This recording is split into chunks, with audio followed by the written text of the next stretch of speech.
I don't know about you, but I've always heard that reading is good for kids. But how? What does it do for them? And how can we as parents step into good habits and maybe even step into good habits that make sense? Parenting is hard sometimes, and finding time in our day to read, and maybe even some of the guilt that comes with it if we're reading enough, can put us into dark places. But today on the Celebrate Kids podcast, in this daily segment, Face in the Dark, Dr. Kathy has some good insights on why we should read to kids and some helpful tips to do it in a way that's accessible. So let's turn now to Dr. Kathy Cook. Don't be afraid of the dark. Be careful with stars. Not every light is gonna guide you, baby. Not every light is gonna guide you. So, Dr. Kathy, the single act of reading aloud to kids can provide incredible benefits. That's really what we found in a number of different research initiatives and studies. A representative sample of nearly 10,000 4-year-old children. Of those, about 25% were never read to, and another estimated 25% were read to only once or twice weekly, according to data from the Early Childhood Longitudinal Study on birth cohort. This is a hard reality. A lot of recent studies celebrate the benefits of reading aloud to kids. And in fact, one recent study found that parents reading to their kids as young as 1 to 2.5 years old had those practices be a strong indicator of predictive later vocabulary, reading comprehension, and reading motivation. In another study, researchers tracked the impact of children whose parents read to them a minimum of 5 books daily from a very young age. These children entered kindergarten with exposure to around 1.4 million more words than children who were never read to. Variations in this reading practice referred to this as kind of the million-word gap. And that reality may explain later differences in children's vocabulary and reading development. Now, I have to say, it's often hard for parents to book out time for reading aloud to kids, right? Especially in today's world. I mean, I probably shouldn't say it like that. I guess that we kind of spend time on things we want to, right? Why should parents put things away that they think are important to read to their kids right now? I appreciate the way you worded that. We do want to have a lot of compassion for our parents who want to get things right. This is fascinating. So for our listeners who don't know, my earned PhD is in reading education. And I spent 7 years as a professor of reading, meaning that I taught people how to teach children how to read. I did that prior to the Lord calling me into this ministry. So this is fascinating to me, and this is not news to me. As long as we have been alive, the best predictor of school success is listening vocabulary. And the primary source for children to get their listening vocabulary from is being read to. The second would be conversations, where we don't talk down to our children with baby talk, but we engage with them in real conversations. We must do this for the sake of our children. It's important straight across the board, Wayne, and it's especially important in families that are lacking support. So in our, in maybe a single mom was overwhelmed, maybe a family without a lot of extra money, if you will, they have fewer devices, they have what they think they have fewer opportunities for their kids, but actually in those families, you talk more, you read more, and you just need a library card to do that, and your kids will succeed. So that's something that could kind of balance the system, if you will. The other thing that's very significant about reading to children is this is where they feel secure. When you start reading a book to a son or a daughter, they know you are all theirs. And it's very rare that a phone call would take you away from that encounter where Josiah's on your lap and you're reading at nap time or bedtime or just at some fun time. So they know they're important in those moments. And if you look at the research, they feel very, very secure. And when they feel secure with dad and secure with mom, that's now who they turn to in times of need. We must read aloud to our children of all ages all the time. I have always kind of wanted to read more to my kids. I think that every parent would say that, right? Yeah. I read to my kids, but I want to read more. I want to give more time. But I found myself oftentimes kind of going back to the same old books. I wrestle with what books I should be reading to our kids, right? Whether it's the Chronicles of Narnia or the little kid books. Inevitably, sometimes I feel like they might get bored or they don't really remember the concepts that I'm kind of reading to them. What kind of books do you think we should be reading to our kids? And Is there some kind of expectation on information that they should pull from that? Should we quiz them after we're done reading, or should we just let reading be something that we just do with them? I've kind of wrestled with that. What are your thoughts there? Yeah, no, I love this question. I think every parent and grandparent wrestles with the same thing. So first of all, let me say that there's a benefit of reading the same book over and over again.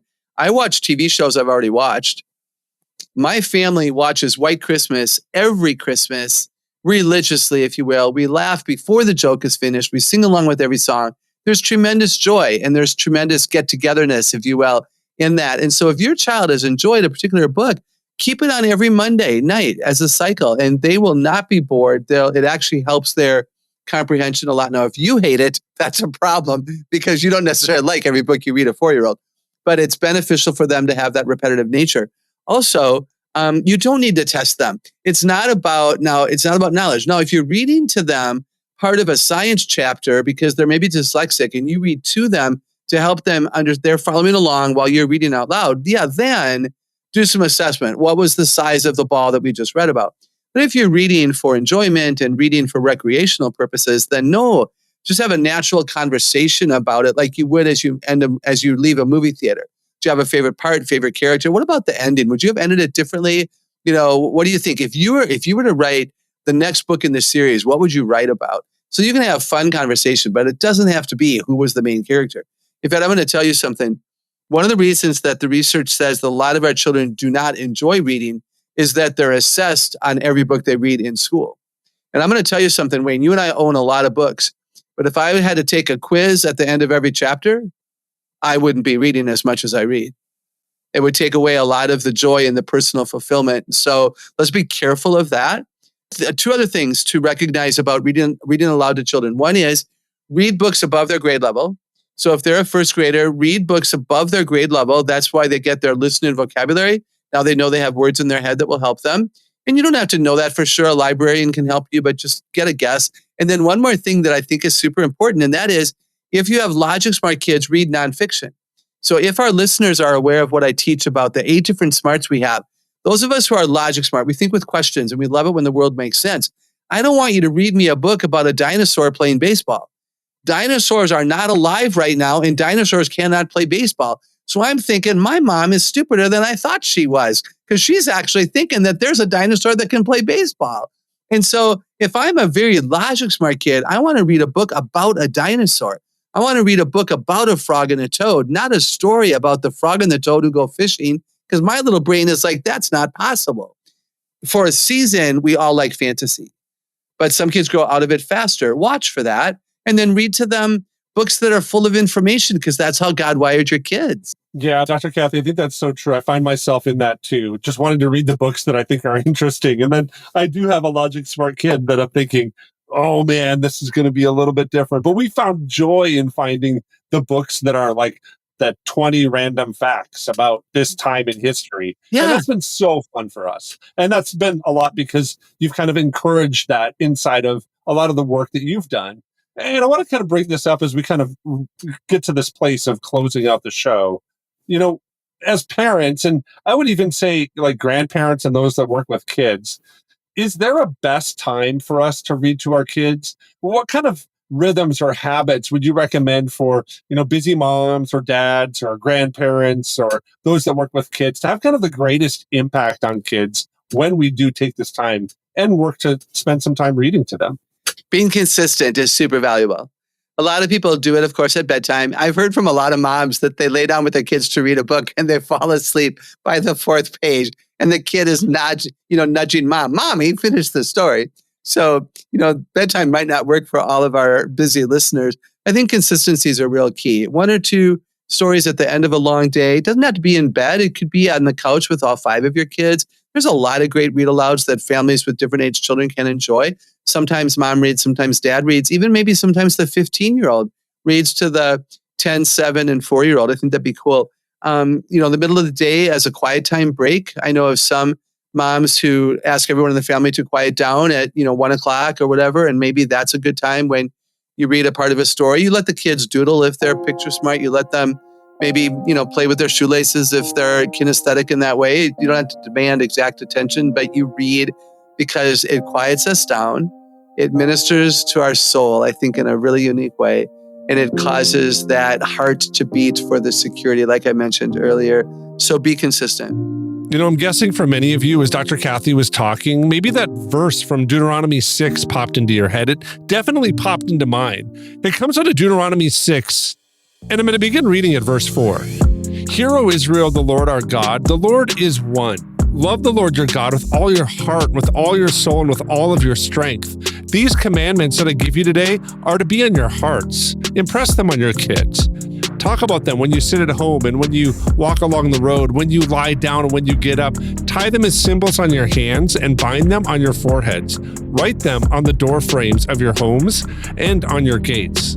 The rhythm that the Jewish people have in training their kids is really dynamic. It's something that I think kids kind of get this idea that God is real, God is active, and God makes himself known to them in so many ways that they read that into their culture, into their life, into society. They build societies that read into what God is doing.